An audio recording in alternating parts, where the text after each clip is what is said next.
तो guys dragon ball डाइमा अपने final episode तक आ चुका है और साथ ही ये एनीमे बैक टू बैक धमाके पर धमाके किए जा रहा है। एपिसोड 19 ने एक ऐसे राज का पर्दाफाश किया है जो पूरे 34 साल तक वेजिटा के अंदर तबाह हुआ था और इस बार तो बुल्मा ने भी अपनी सैयन स्प्रेड दिखाई है। ये मोमेंट इतना जबरदस्त था कि फैंस अभी तक शॉक में हैं। तो चलिए एपिसोड 19 की हाइलाइट्स का एक ग्रैंड टूर लेते हैं।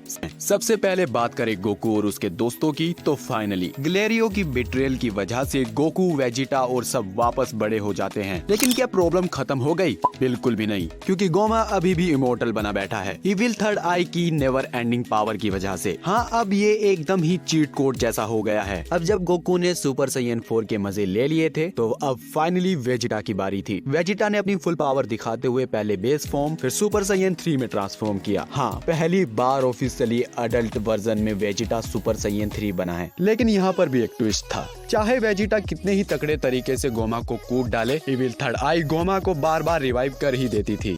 लेकिन तब आरिंसु और माजिनकू ने एक शॉकिंग सीक्रेट बताया। अगर कोई गोमा के सर के पीछे 3 बार अटैक करे तो इविल थर्ड आई निकाली जा सकती है, आई मीन डिफीट की जा सकती है। एंड ये एकदम ही अजीब तरीका लगा मुझे। लेकिन प्रॉब्लम ये थी कि वेजिटा को अपनी फाइट छोड़कर गोकू को फाइट बैक करने देना पड़ेगा। और जैसे कि हमें पता है कि वेजिटा कभी भी फाइट नहीं छोड़ता, मर जाएगा साला पर फाइट नहीं छोड़ेगा। लेकिन फिर आता है एपिसोड का सबसे फनी और वेजिटा ब्रेकिंग मोमेंट। बुल्मा की एंट्री होती है और वेजिटा को एक धमकी देती है वो, अगर उसने फाइट नहीं छोड़ी तो वो आज के बाद कभी भी उसके साथ नहीं नहाएगी। और बस ये सब सुनना था और वेजिटा फटाक से वापस आता है। वेजिटा की साइयन प्राइड एक सेकंड में हवा हो गई। ये सीन बहुत ही फनी था और उतना ही एक न्यू वेजिटा को भी दिखाता है ये मोमेंट कि पहले जो वेजिटा सिर्फ साइयन वॉरियर था, अब वो एक बाल बच्चेदार आदमी भी बन चुका है। देन गोकू पर बात करें तो भाई साहब, बैक टू बैक सुपर साइयन 2, 3 के बाद फाइनली गोकू सुपर साइयन 4 में ट्रांसफॉर्म होता है, वो भी अपनी खुद की विल से। तो ये था ड्रैगन बॉल डाइमा का एपिसोड 19 का फुल ब्रेकडाउन।